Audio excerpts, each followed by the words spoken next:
எந்தெந்த ராசிகளுக்கு ஓஹோன்னு இருக்கு அந்த மாதிரி ராசிகள் இருக்கா? நான் சொல்லக்கூடியது அதாவது தமிழ் புத்தாண்டு பலன்கள் தான். இதில் சனி பயிற்சி சம்மந்தப்பட்டது, குரு பயிற்சி சம்மந்தப்பட்டதை நம்ம இணையாக இணைக்கக்கூடாது.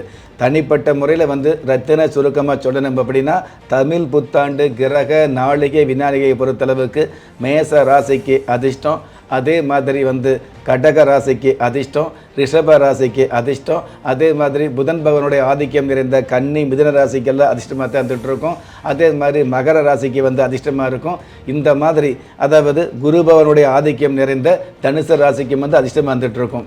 இதில் மேச ராசிக்கு சிம்ம ராசிக்கெல்லாம் அதிர்ஷ்டம் சொல்லிட்டு இருந்தால் கூட தமிழ் புத்தாண்டு சம்மந்தப்பட்ட வகையில் அதிர்ஷ்டம் தான்.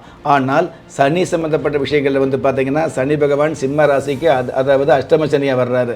அப்போ நம்ம என்னதான் அதிர்ஷ்டமாக சொன்னால் கூட இந்த அதிர்ஷ்டத்துக்கு மேலே சனி பகவான் அவர்களுக்கு அஷ்டம சனி அப்படிங்கிற ஆதிபத்தியத்தில் கொஞ்சம் கஷ்டத்தை கொடுப்பார் அப்படிங்கிறது உண்மை.